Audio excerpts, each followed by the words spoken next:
if you are active on a gaming platform and your net income is above 100 rupee, you can expect that to be taxed, and these are new taxation rules by CBDT. Interesting guidelines there, because essentially a sector that so far has been untouched by laws, regulations, not in the realm of regulations at all, suddenly finding noose tightening around it. That's right, Shweta. And the sector has been in the news for multiple reasons, right?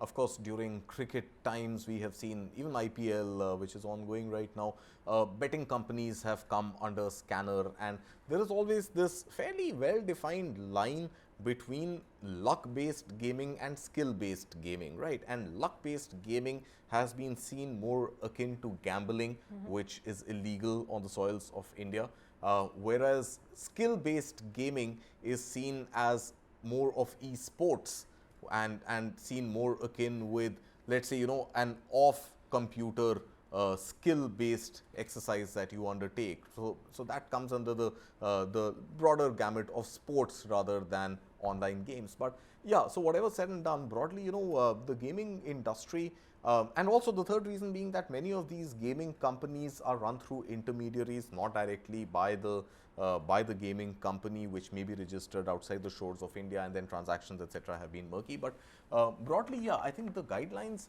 have come in fairly square this time around on the taxation front. So a lot of these games are actually played with real money and not just virtual money, right? So the guidelines have clearly stated that if your net winnings are in excess of 100 rupees a month, then there's got to be a TDS on that. Now, up until 31st of March this year, which is the last financial year, the cap was 10,000 rupees per annum and a tax rate of 30% on net winnings, right? Now, it has been reduced substantially. So any amount that you make in net winnings in excess of 100 rupees needs to undergo the tax structure.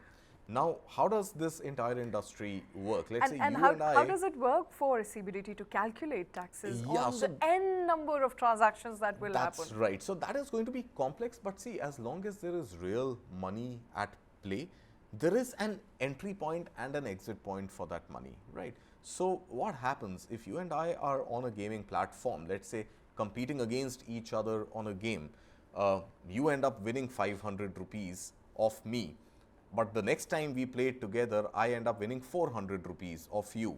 You are still a net winner, and your net income, presumably in a month, if we do this more often, is 100 rupees. So these 100 rupees that you win from me is actually money I have paid to you. So if I have paid you that money, that is added income for you. Even if that money that I have paid has gone from my already taxed salary, but it becomes added income in your case. Now, if you're playing a game with real money, there is some linkage with either a bank account or a financial wallet.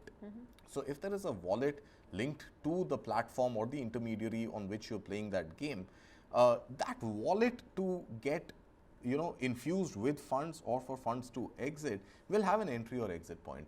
So at some point that money will be withdrawn and put into a bank account, right? Now, as soon as that withdrawal happens, and if it is in excess of 100 rupees a month, it is immediately subject to tax. If not, then by law, at the end of the financial year, even if you keep all the money in your wallet, stashed away from all entry exit points that I spoke about, at the end of the financial year, it is your job as a tax-paying gamer and a tax-paying citizen to submit that additional income in the financial year by way of your net winnings. Okay, and it's interesting to note here, because what we are reading is that online gaming company is paying to any person any income by way of winnings during the financial year should deduct income tax on the net winnings. So it's going to be basically the owner's responsibility lies on gaming companies and the intermediary that operates for cash transaction per se, to be able to deduct TDS and pay that TDS to the authorities. Correct me if I'm wrong, but my understanding of this is that it is a way to formalize gaming as an industry. Right. Because when, up until now, and this is akin to the money that we pay to, let's say, somebody who's working in our house as a house help to a driver, which essentially is not taxed, not at least on their end. And up until now, playing games on any platform wasn't taxed, because as you essentially pointed out, it's money coming from your wallet coming to me. But with this, gaming will now officially be a part of formal economy, formal Absolutely structure, right. and an attempt there, of course, being made by the government Absolutely to right, tax Shweta. gaming.